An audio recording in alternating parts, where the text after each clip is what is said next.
And welcome to Torn Into Your Political Show, Your Political Show. I'm your host, Gregory T. Roberts. It is December the 4th, 2020. It is 42 degrees outside and cloudy. And all I can do is say, welcome. Let's take care of some housekeeping. You can watch the show on the Facebook site, WVS 103.7 The Beat, or you can catch it on the web, www.1037thebeat.com. Before I get started, I would like to thank my guest from last week's show, Dr. Dale Nesberry, president of Muskegon Community College. He will be back. He has joined the political team, and I'm just excited about all the people that have joined the political team. And these people are experts.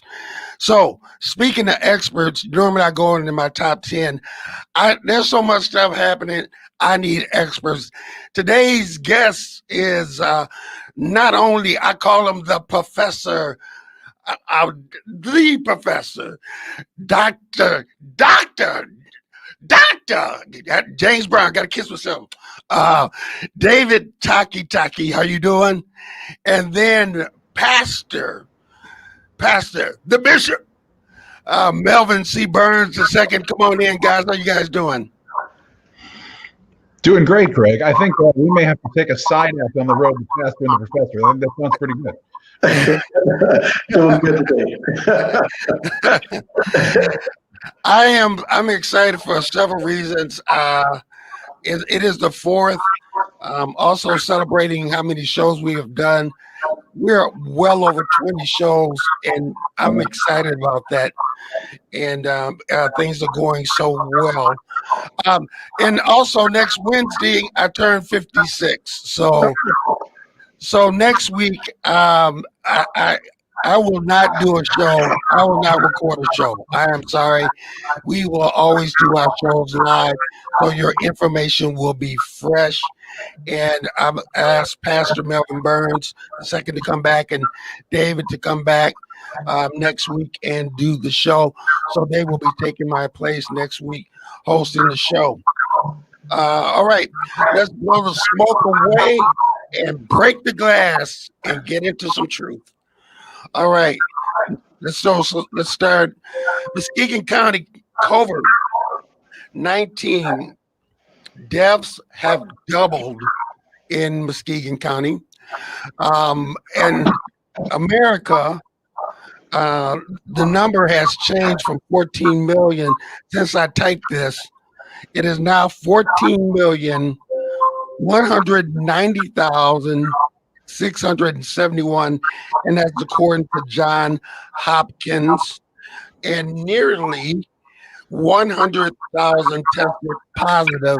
No, 100,000 are in the hospital, and 2,080 passed away yesterday. Gentlemen, comments on our first subject. Well, this is unfortunately what we had expected to see, as we knew cases were going to escalate into the fall. People are coming inside, they're coming into closer proximity with one another, and the sheer amount of virus present within the community is escalating. That's why we're seeing this kind of exponential increase. Some of the numbers I saw noted that we saw about 1.7, I think, million new cases in the month of October. We're over 4 million for the month of November. And realistically, until we get an actionable vaccine, which thankfully looks like may be coming within the next several months, we really need to observe all of the health precautions possible in terms of masking, social distancing, hand washing. I hate to say it at this point, but looking down the barrel of the next 8 weeks, this will likely get worse before it gets better. Pastor Burns. As the professor said, this was all predicted, the trends, and people seem to get lost in predictions like they're 100% accurate. But as we look at trends, these are all the trends that we heard were coming. We see the conflux again of people inside, people in close contact. People probably lost a little bit of vigilance as the fall ended. Again, there's a lot of hope with the 2 trial vaccines coming hopefully soon. But also, hopefully, we'll get what we don't really have is a national policy, whether every state follows it. But, what's been missing is, we have the CDC coming out, but if we have a consistent national policy and then whether states choose to follow, but I think that would be helpful also. Watch sports, we got different conferences and different colleges doing different things, and some consistency, I think, would be helpful also. President-elect yesterday said that once in office that he would do a federal mandate of that everyone for 100 days wear a mask. And I think, can we bring common sense back for the people that argue it's just the flu or something that just has to go through, or herd immunity or whatever?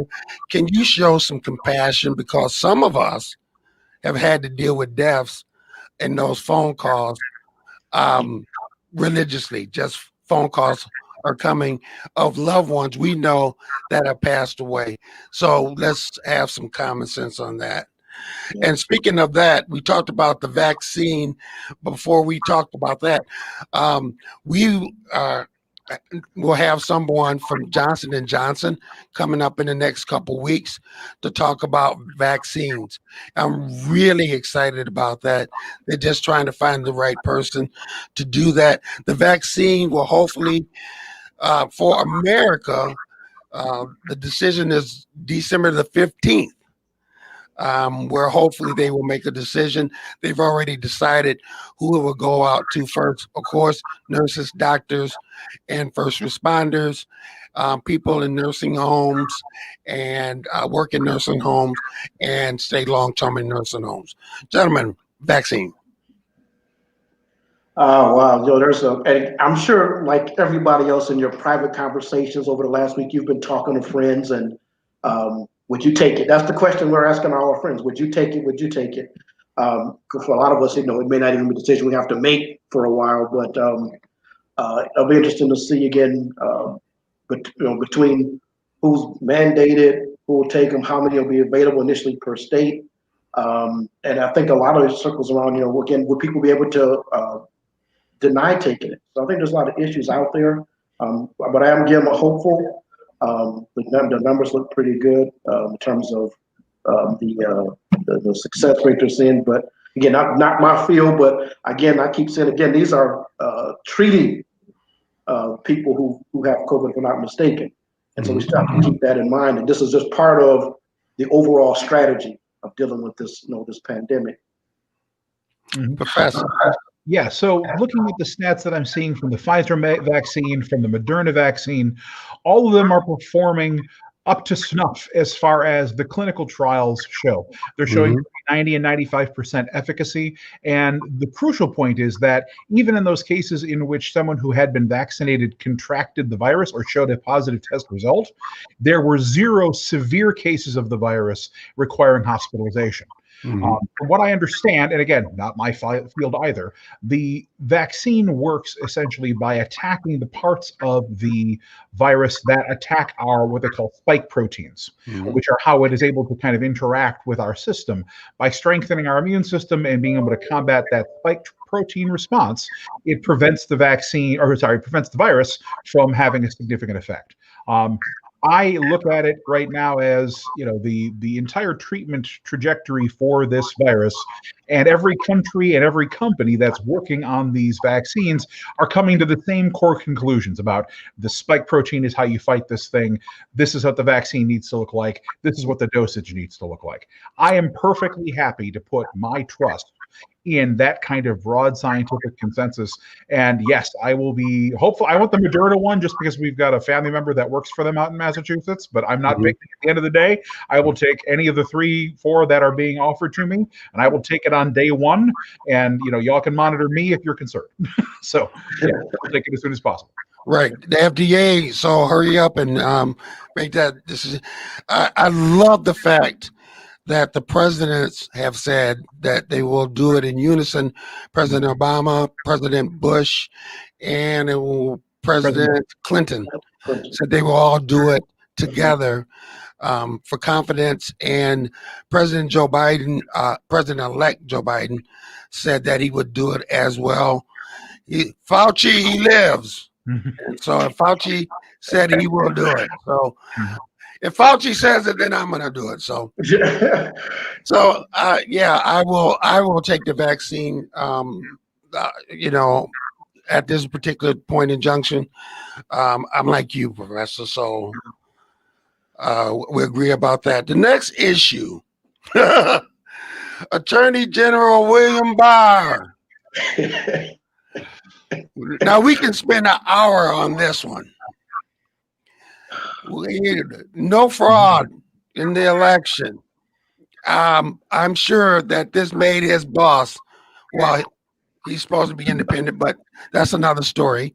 But the president is livid, and you can see him probably fired for taking a stand. What are your thoughts, gentlemen? It's interesting. I'm going to go broad and without too long. Despite whatever you think of whoever's the attorney general, there comes a certain point when you have some commitments to do a profession. His profession being an attorney, his past legal history. So there just comes a point when no matter what your political views are, we're seeing this even with some of the other cases hitting the state Supreme Courts. No matter what your political views are, there's some things when you have no case, there's nothing you can do. And essentially, there's nothing he can do with. No matter, he may want to, I don't know, he may really want to find some fraud cases, but if you don't have them, there's nothing you can do. And that's sort of where he finds himself. His boss is not happy. He may not be employed for the next 35 days, 40 days or so, but that's just kind of where things sit. Mm-hmm. And I think here from even Bill Barr in his position as the Attorney General is the strong difference between individuals who want to say what they want to say out in public, right, and individuals who then have to repeat or confirm those claims in a court of law or with the burdens and professional responsibilities of their position on the line, right? Publicly, you can say, oh, yes, there's all these cases of fraud, and you can make allegations. Right. But once you go into a courtroom, once you are acting in your official capacity as the Attorney General, misrepresenting the facts can get you in a great deal of trouble. Right? One of the reasons that many people had a great deal of criticism about the hearings that were conducted here in the state of Michigan by Rudy Giuliani over the last couple of years is that there was a specific request that the people who were speaking not be put under oath. Yes. Which means they can say whatever they want at that point. There's no requirement whatsoever. But as soon as they're under oath and under threat of perjury, all of these stories change. Just this morning, yesterday, I should say, there was this video coming out of Georgia that supposedly shows them pulling suitcases of ballots out from underneath some table and all this conspiracy talk. And it went around the internet very, very quickly because you can say whatever you want on the internet. Right. Someone in official capacity was forced to address it. Gabriel Sterling, who was one of the election chiefs in Georgia and a Republican, said, there's nothing to this. This is standard procedure. There's not suitcases. There's ballot boxes. No one was thrown out of the room. They left because they saw some of the ballot openers leave, and they could have come back in at any time. None of this actually holds to fact when it's placed under any scrutiny. Mm-hmm. But the internet doesn't need scrutiny. Barr, as a Senate-confirmed official of the United States Department of Justice, is under scrutiny. And I think that's why you're hearing the truth from him and not from a lot of other people in the same orbit. I tell you what, I have friends of Republicans, independents, Democrats, socialists, federalists, whatever. And the ones that I really appreciate that have come up to me have said that the ballots have been counted. He is due his process, but after the process is done, we have a new president. And so, my thing is that the democracy continues to go forward. In the press conference yesterday, when he was asked a question, he was actually talking to the vice president-elect, and they showed a split screen, and the president's head was down, and you can see he was thinking. And I was thinking, oh, that's going to be on the internet. People saying he's falling asleep. And so that's what I mean. It's sad. That's where we're at about somebody who can turn stuff over that fast. So let's get to the next thing. David, you are on top of everything. I mean, like my next topic is former New York Rudy Giuliani testified before the Michigan House Oversight Committee. David, why don't you tackle this one because you started it? Yeah, no, I didn't mean to jump the gun there, but yeah. So before our Michigan House Oversight Committee, we saw 2 days effectively of relatively unconventional testimony from Rudy Giuliani and from several of the witnesses he brought forward. It's noteworthy because this is a procedure, or I guess a hearing, that didn't follow most normal governmental procedures. Our elected representatives, Republicans and Democrats alike, were restricted in the amount of time they had, restricted in the amount of questioning, whereas Rudy Giuliani was essentially given carte blanche. I believe at one point in time he had 90 minutes of uninterrupted questioning of one of these witnesses that he brought forward. And the witness, who was supposedly a contractor who had worked for one of the companies that was helping facilitate the counting process in Detroit, had clearly not been trained on. Did he work for the food truck people? No, yeah, maybe. I don't know what other training she might have had, but it was very clear, and this has been a consistent thread, and one of the reasons I want to comment on it, that if you haven't been properly trained to understand what you're seeing when you see these processes, they're very easy to misunderstand, right? Something like the separation of ballots from their signature envelopes. At first you think, well, isn't that an invitation to fraud? No, actually, the reason it's done publicly and the reason it's done in a recorded manner is because by separating the ballots from their signatures, there's not an individual record. You have a right to know what the vote total is. We all have a right to know what the vote total is. No one has a right to know what I or you personally voted for. Right? And that separation phase, after the signature is confirmed and the ballot envelope is confirmed, the separation of the ballot from that envelope is necessary in order to preserve that privacy. But if you don't know that, and you think, well, why don't they keep the ballots with the envelope? Now there's no way to know, then you might think that something insidious was going on there, when in actuality, that is a universally adopted procedure to preserve the integrity of your ballot process as an individual voter. And so the affidavits and the testimony that we've seen are frequently things like that, where, again, if you don't know what you're looking at, it looks, oh my gosh, it's mysterious. And the other point I want to make here is that when you're attempting to create a conspiracy, right?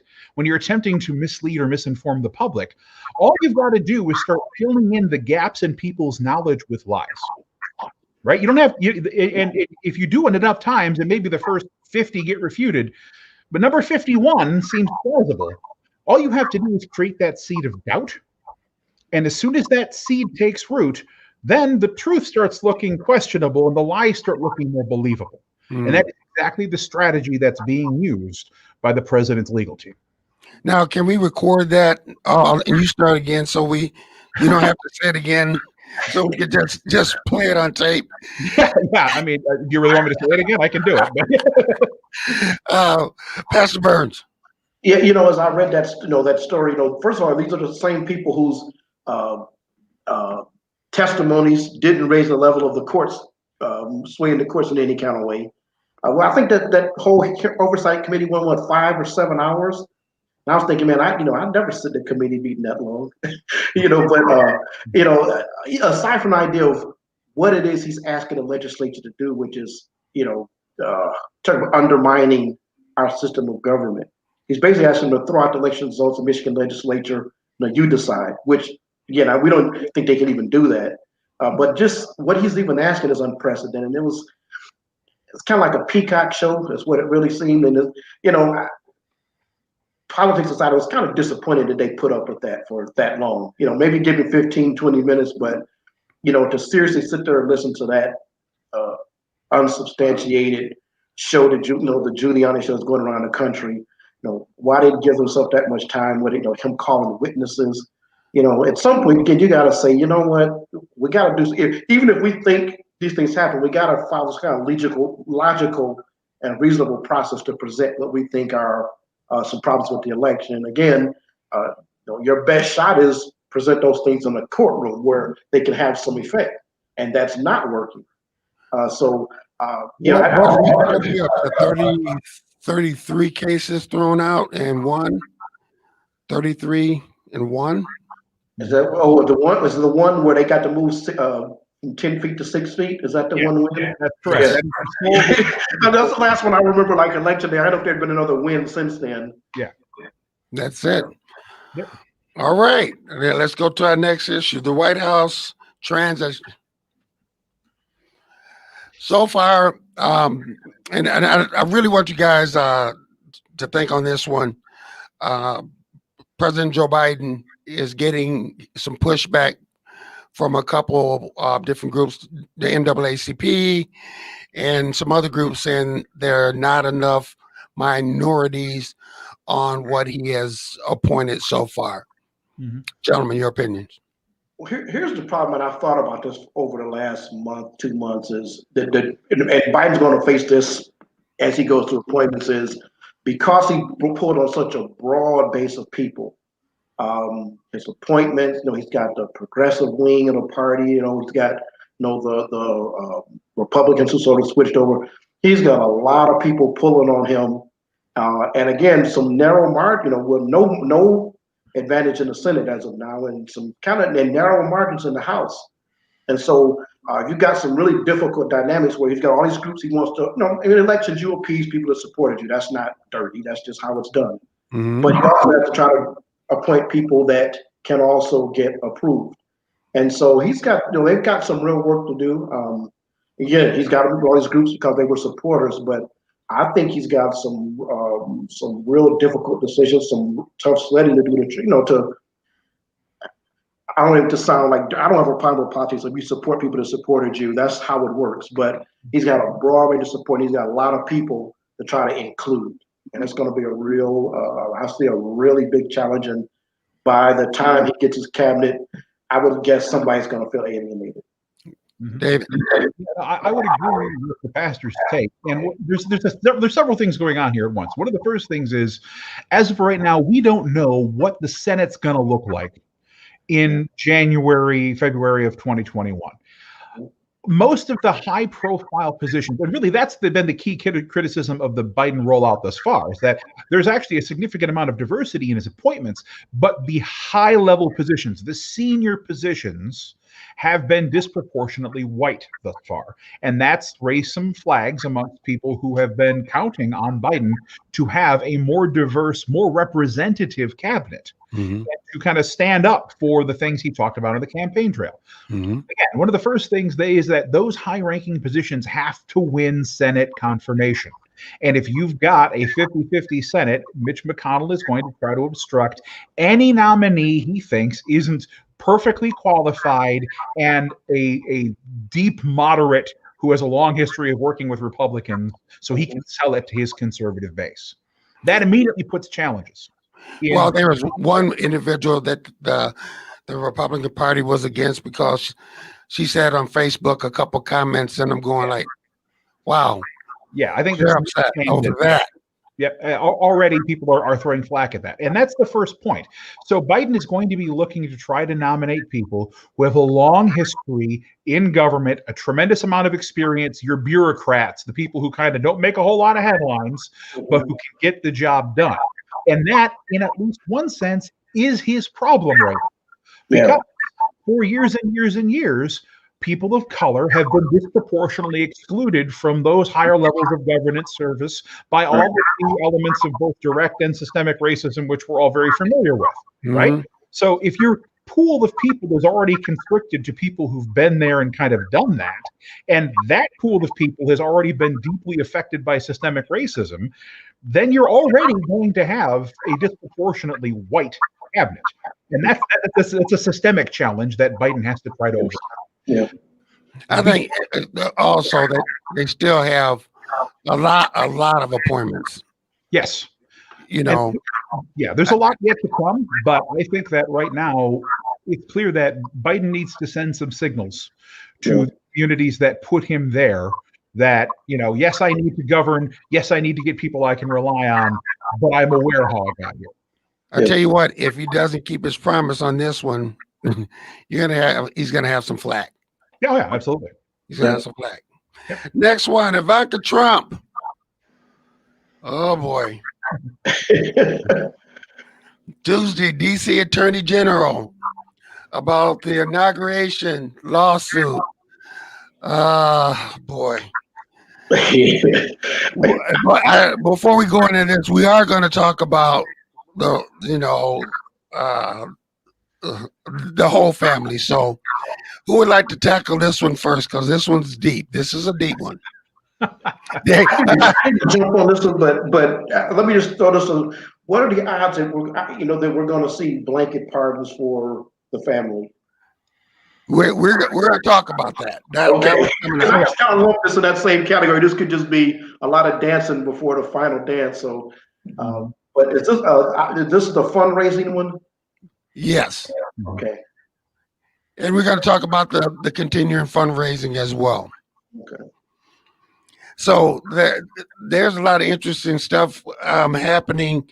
Not only Ivanka, but that the whole family is being investigated. New York, Washington, D.C. It's going to be real interesting to see what happens. You know what? And we can speak on this real quick. I think that the flack is not over. I think when it goes to the Electoral College, I think you're gonna see some kind of mess. I think some people are gonna try to go rogue. They can't. They will lose in court. But I think some people are gonna go rogue. What do you guys think? Well, if we want to deal with the Ivanka Trump thing first, we certainly can. So this, from what I understand, centers around the inauguration funds that were spent in specifically Trump properties. And the numbers there that didn't necessarily line up. There's a big $3.6 million charge there. That's a combination of like food and things like that. That's about the fair market rate for the use of banquet halls during the Trump inauguration. Ivanka, as an important figure on that committee, is seen as responsible. And apparently, she at one point in time was warned by the government that this was a quite high minimum rate. Out of step with the rest of the market. And so the expense or the use of those funds would already throw up a red flag if you were simply spending that much anywhere. But the fact that you're spending it at your dad's business is another big red flag. And so that's what she was deposed on, to the best of my understanding. And Dave, push back. Do you think they would have been better doing some of those events not at President Trump properties? Oh, absolutely. Yes.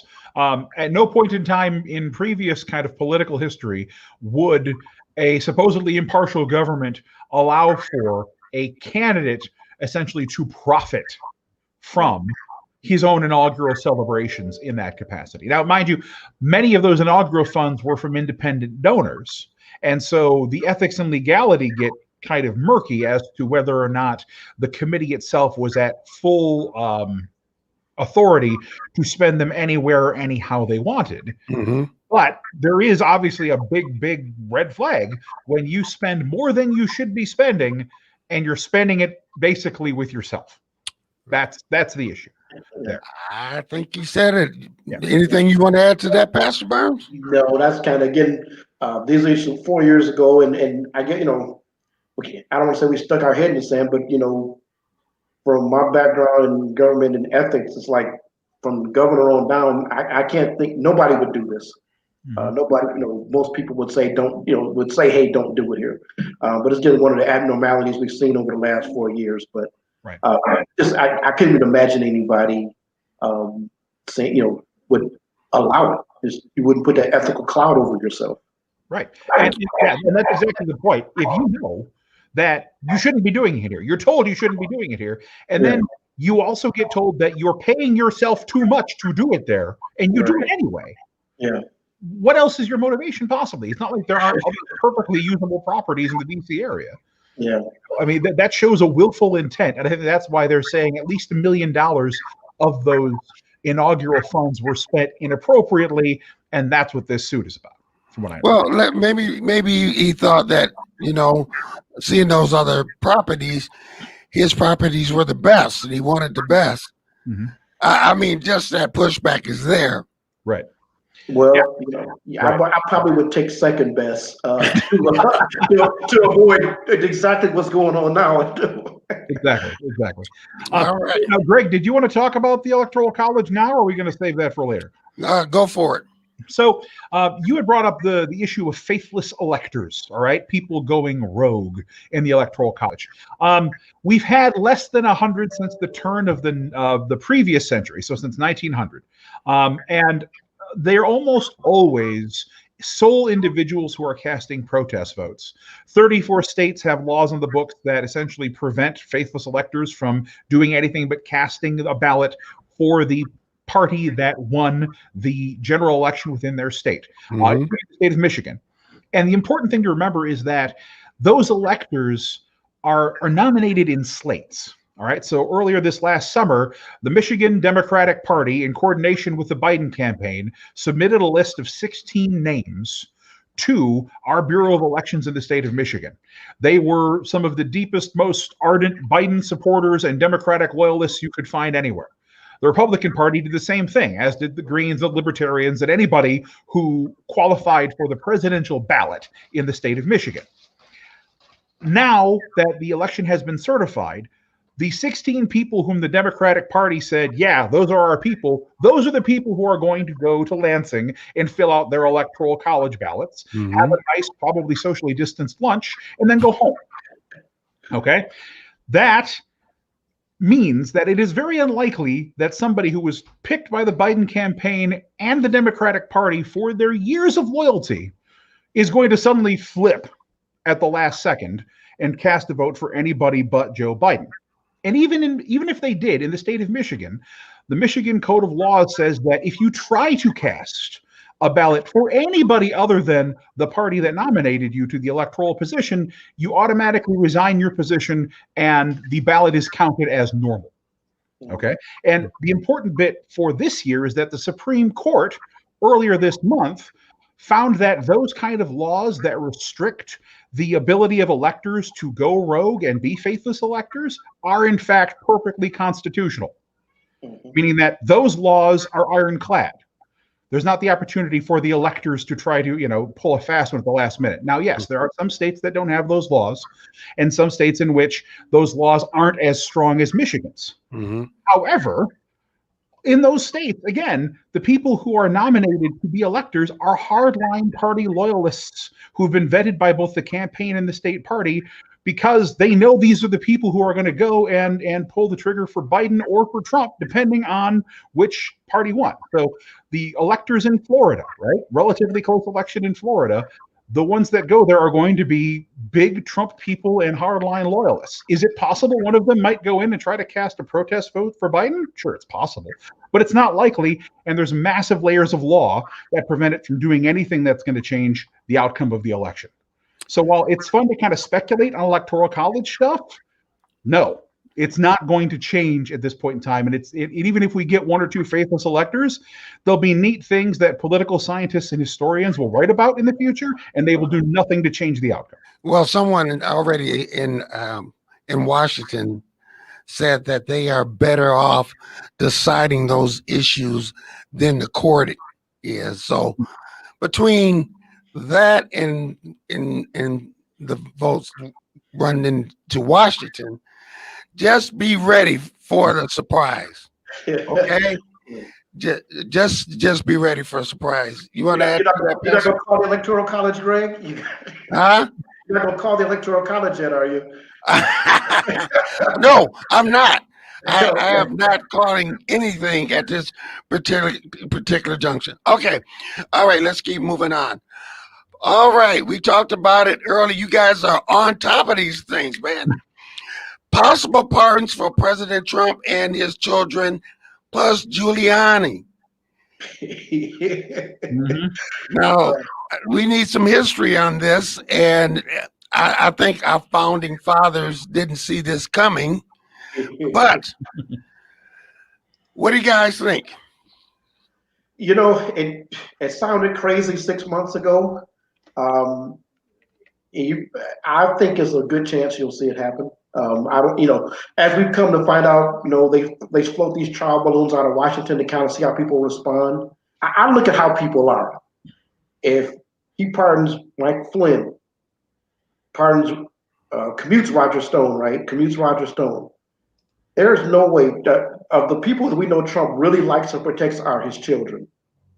I don't see. I find it hard to. I think it's more likely than not he will pardon them before he leaves office. He may wait to the 19th of January, but I think it's very likely we'll see him do it. Not, just based on the person I see and how he is toward his children, and I think he would protect them at all costs. I think it's a real good chance we'll see him do it. Push come to shove, he would throw Giuliani under the bus. If there needs to be a sacrifice, if somebody needs to be taken to the altar of politics, Giuliani is ripe for the picking about now. But so Giuliani, it's interesting. Giuliani asked for it. He says he didn't. I believe he did. We maybe have to do all the perjury he's done in court. I don't know, but I think it's a good chance you'll see the president do it. And part of me is hypercritical about how it is, but at the same time, and as a parent, what might you not do for your kids? Right. So, and that's just a different way of looking at it, aside from the politics, but again, looking at the person, I think it's a good chance he'll do it. David? So I think that my initial read lines up with Pastor Burns about what Trump would want to do. The reason why it may not happen is that the pardon power is more limited than many people think it is. Mm-hmm. So, one, to be offered a pardon, the president would have to articulate in some pretty specific terms what you're being pardoned for. Right. Pardons don't work. They don't hold up in court. Uh-huh. So if he really wanted to protect his kids, he would have to state, I am pardoning you from this, which would be a statement specifically that you did that thing, right? And not a blank pardon. Right. Accepting a pardon requires you to admit that you did the thing you are being pardoned for. Now, with Mike Flynn, that's not a big deal. He's already been convicted of the thing that he was basically accused of, and that he was pardoned for. But that's a big issue. Not only the admission of fault, but also the state of New York recently confirmed that its state prosecutorial powers don't trigger what's known as the double jeopardy statute for a federal case. What that means is that if Trump pardoned you for a federal crime that you committed, but you committed it in New York State can still go after you if that was also a state crime.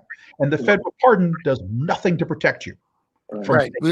And we have to remember the difference between a federal case and a state case. That's correct. And if the president pardons you after he articulates exactly what it is you did, and you accept the pardon, which is fundamentally an admission of guilt, it becomes really hard to fight those charges at the state level when you are on record saying, I did that thing. Right? And it may implicate other people as well. Correct. That would be one of the reasons why you might not see pardons for the family. Now, there's also a big legal question as to whether or not the president can pardon himself. That one could actually go to the Supreme Court. Yeah. Because that's never been truly adjudicated, obviously, because at no point in time in history has a president attempted to pardon himself. Now, Trump has frequently said that he has the absolute right to pardon himself. He likes using that term, absolute right. Yeah. It's very legally questionable. And again, even if he did, he couldn't give himself a blanket pardon. Yeah. He'd have to articulate what it is he was pardoning himself for it to have any hope of sticking. And then that opens him up to massive consequences at the state level, probably in multiple states because of the nature of his business and his enterprise and what he probably would try to pardon himself for. And that's interesting what you said about the Supreme Court, because Amy, what you gonna do? Well, you have some, she has been making, she has been swinging that 5-4 thing, yeah. and actually, Justice Roberts has been going with the liberals on You have some real several different cases. thinkers. You have some real different thinkers on the court in terms of presidential powers. You know, every once in a while they let little things out, but you have some people that, you know, they've toyed around with some different things. You know, it was would put the president be prosecuted of crimes. They kind of tossed that around like, you know, almost like he's infallible. So yeah, that one would be again, if it got to the court, I don't think there's any certainty as to how that would play out for sure. Okay, I'm going to get to you are watching or listening to Torn and Tool on 103.7 The Beat and M106. The next thing, the election down in Georgia, $350 million spent so far. $350 million spent so far, and the people down there, fatigue is an understatement. With every other commercial or back-to-back commercial, we're going to have Tanya Roberts Ford on to talk about that in the next couple of weeks. People are so fed up. Gentlemen, is this getting out of hand? Well, you know what? The stakes are big. Yes, they are. You know, they got about another month to go. Man, you know, this is, you know, I know the candidates down there don't like saying it's for the Senate, but it is for the Senate. I mean, they want to keep it focused on representing Georgia. But this is big, and you know, everybody's, you know, President Obama's down there, President Trump's going down this week. This is big. You know, this pretty much may determine at least the first 2 years of President Biden, you know, President-elect Biden's presidency. So 350 million, we probably get another 100 million in another 30 days, can't we? Probably get another 100 million probably in a week. Now, just to add to this, President Trump's campaign is saying that maybe we should not vote because our vote is not secure on that. David? Yeah, so that's specifically coming from Sidney Powell and a few of these rogue, semi-official members of the Trump team. President Trump's public statements have been largely that, you know, people should go out and vote Republican and, you know, kind of continue backing his play. But yeah, largely Trump's energies have been so designed and so focused on undermining elections right now that it's difficult for him to pivot as easily as he might otherwise and try to back these two Republican senators who are in a runoff there in Georgia. Looking at the election itself, yes, people have a tremendous amount of political fatigue. I do it for a living, and I have a tremendous amount of political fatigue, right? You know, I put on my headphones and listen to music, or I play a video game, or I just pet my cat in a corner and try not to drink. You know, that's what we do to get through this at this point, right? No more, yeah. Right, yeah. So yes, the exhaustion is palpable, but you know, again, Melvin's absolutely right. The amount that's on the line in Georgia right now almost can't be understated. A 50-50 senatorial split. So if both of the seats go blue, that puts Kamala Harris as the president of the Senate as the tiebreaker. All right. You want to see, you know, a higher minimum wage. You want to see the Voting Rights Act reinstated in proper form. You want to see, you know, the student loan forgiveness or real significant modifications to the healthcare. All of that is very possible, especially with the kind of diminished status of the filibuster. All of that is very possible with a 50-50 split and Kamala Harris kind of running the gavel as president of the Senate. None of it is possible if McConnell is majority leader. Right. They don't even come up for a vote. Yeah, Pastor Burns. Yes. Yep. Oh, yeah. I just happened to take a little peek at just, you know, aside from all the talk about how the polling was going, which again, probably with the fatigue, I would imagine polling is probably off by pretty wide margins right now. But you know, it almost looks like you got. You might end up with a Democrat and Republican. That's just early. Just again, I think it's too early to put much stock in these polls because again, there's fatigue. People are probably tired. But I'm thinking because of what we've seen, I think it is no way to accurately poll anymore. I just It's a David, you might find it different, but because of few people have landlines. Yeah, they are calling some cell phones, but a lot of people are if you look in the last race in November, a lot of people lied about who they were going to vote for because they didn't want you to know that they were going to vote for the president. So I don't know how we can trust polls anymore. Yeah. I think that if you look at an aggregate of non-Trumpian polls, so polls in which Trump is not a factor, the polls move back into what we would normally expect to be an acceptable polling range. Other thing that I always tell people is remember, a poll is based off of confidence intervals, right? A poll is going to be 95% certain that the result is what they say it is, or lies within 3 to 4 points in terms of a margin of error. Just because the poll doesn't get the number right, doesn't mean it was a bad poll, because they say, look, 95% chance. It means there's a 1 in 20 chance the poll is dead wrong, and they put that in the numbers, right? I always tell my students, you have to look at that sampling method that's at the bottom of the poll. If it's a 5 or 6%, basically margin of error, and it's a 90% confidence interval, it's a garbage poll. It's not something whatsoever, in terms of something that's accurate. A poll should be at least 95% in terms of its confidence interval, and a margin of error no more than 3 or 4 points to begin to tell you where it's at. And remember, a 4-point margin of error tells you that a 50-50 poll could actually be 54-46 for the Democrat or 54-46 for the Republican, and that is still within the confidence interval for that poll. Right? A plus 4 minus 4 margin of error means. All right. Yeah. Yes or no answer. Will the president run in 2024? 2024? No. 2 no's. Yep. Unless he gets caught in state, I think he might. I think he might consider trying, but I think the getting caught part is likely to happen. It's just good for raising money right now, but which I'm getting to right now. The president has raised $207 million. Why? I think there's a bill due to a couple of banks, like $200 million in about 2 years. That's 400. I'm not saying you're gonna use it for it, but if you can spend that PAC money over the next couple years instead of your own money, you might be able to make those bank notes. But PAC money can be used for a lot of different things. You can recharacterize it for a lot of different stuff. I just looked at 75% of that 200 million raised is going to the PAC, 25% to the Republican Party. You travel, you can make speeches, you can take people along, take people golfing. He's going to be spending that PAC money for a while instead of his own money. He's very good at doing it. Unless they give it in 5,000, then they have to be.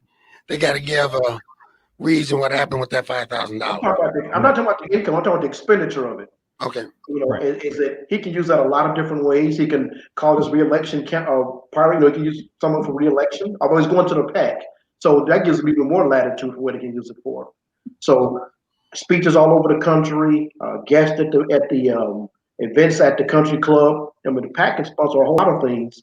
And I don't know all the rules, but it gives him a lot more latitude for him to control how money's spent. There's talk about him maybe starting his own news network.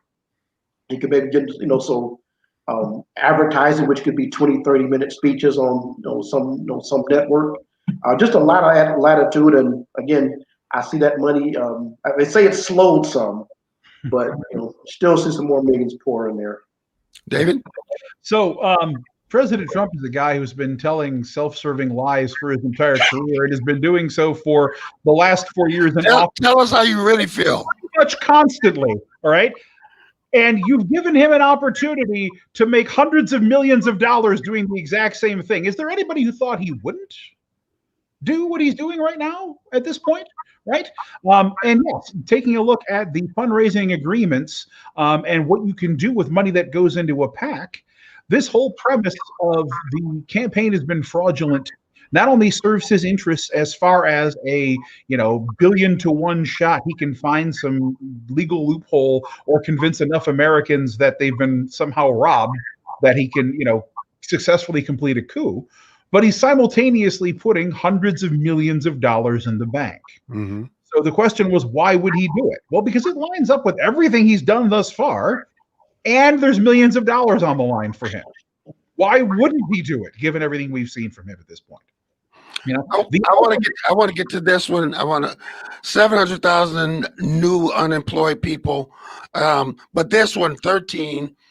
Former President Obama said, "You lose people with snappy slogans like defund the police. You lose a big audience the minute you say it, which makes it a lot less likely that you're actually going to get the change that you want done." And then he said, that's the former president said in an interview. He also said about the Democrat Party is this. He also said, one thing I would say about the Democrat Party is that they're promoting young people is really important.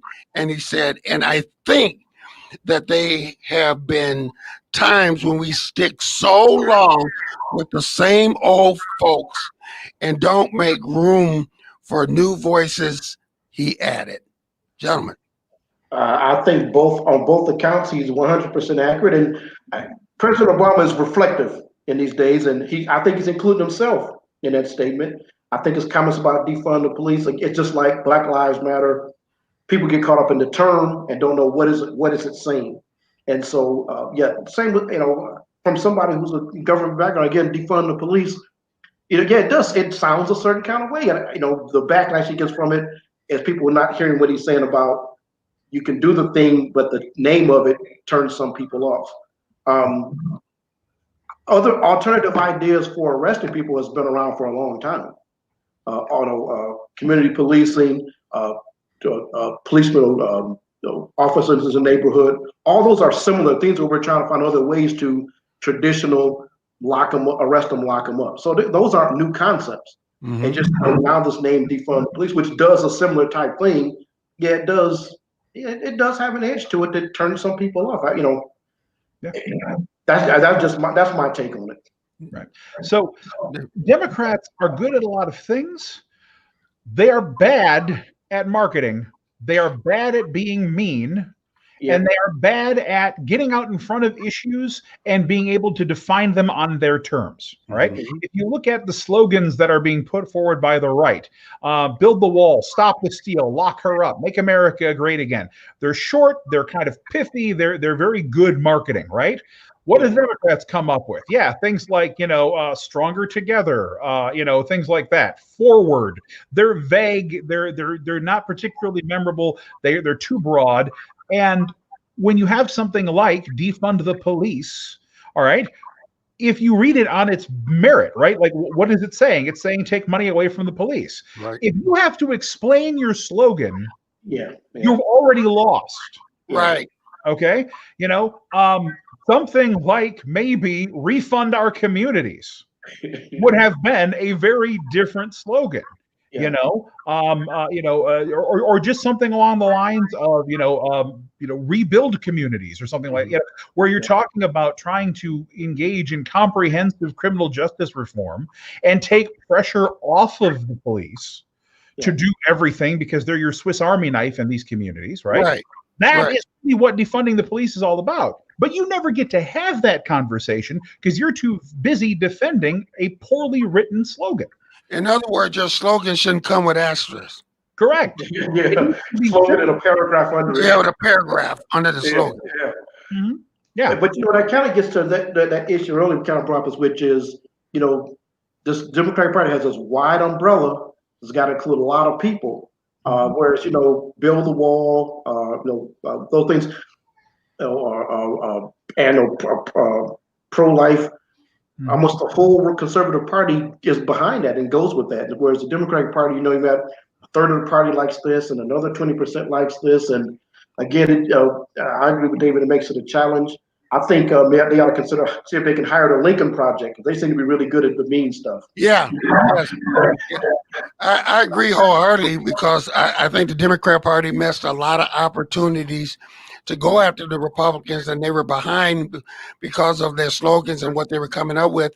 The Republicans were coming up with punches, counter punches, bam, bam, bam, and the Democrats were kind of coming up with this like defund the police, which everybody's going, wait a minute, like in Muskegon right now, we have a lot of shootings and stuff right now. One thing I do not want is to defund the police, but there are a lot of things that I do want is for kids and teens to have activities. Um, uh, Other things that we can do, like on certain cases that the police don't run on, and that we have people, psychologists and psychiatrists and other people who run on those runs to help people and run with the police. Go back to letting the fire department run on the medicals because the police are busy. And so just for Muskegon, City, Muskegon, so I think you hit it right on the head. If you come up with a slogan, it shouldn't have to have an asterisk by it. The last thing is that the GOP senators dismiss possible challenges for the Biden victory. They say it will be a smooth transition after the Electoral College. Do you guys believe that? They're slowly and progressively coming on board. Again, that's secondary from the fights they're going to have with appointments. But I think, they're a lot of them they're going to get some kind of bill done, I believe, before they dismiss. They don't want to go home and not do something, economic wise for, people. They really do, because the unemployment runs out the day after Christmas. Yeah. So I think they're going to do something there. It may not be what anybody likes, which that happens in Congress, but I think they're going to do something there. But at some point, they've got to do it. They've got to transition to, we have a new president, and prepare themselves for now. How do we, attack him, for lack of a better word? So yeah, they're slowly accepting it. And all the court cases are falling one way. So you read articles of privately behind doors. There's the overwhelming majority. I doubt there's maybe one or two who think that they still have a chance, but I'm sure the overwhelming majority know it's over with, and we have a new president. Yeah, I think this is another example of the people in public positions with official consequences are slowly but surely doing the right thing and acknowledging that, look, yeah, there's not going to be some last second coup. We're not going to overturn the election.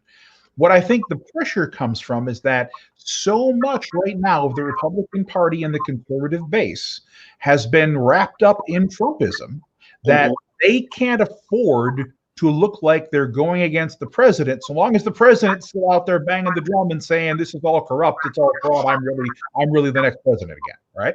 So they have to walk this fine line of not doing anything that would imperil them professionally or legally. And remember, 73 million people voted for him, 74. Right.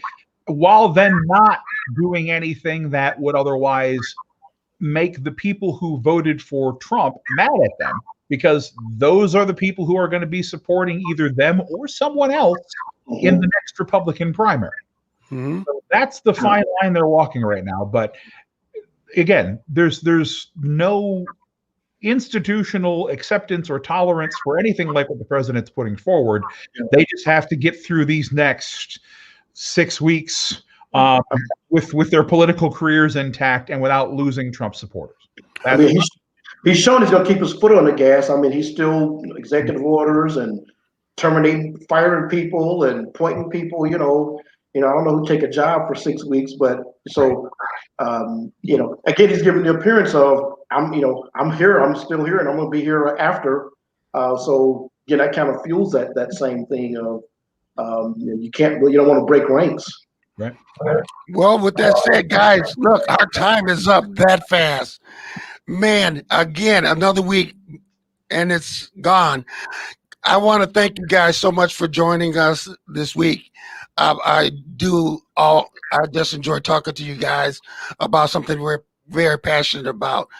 Ladies and gentlemen, you've been watching or listening Torn Into Your Political Show. I want to thank Lady J and PA and the radio station. I'm off next week. You guys are in control, and we'll see you next week on Torn Into. Take care. God bless. 114.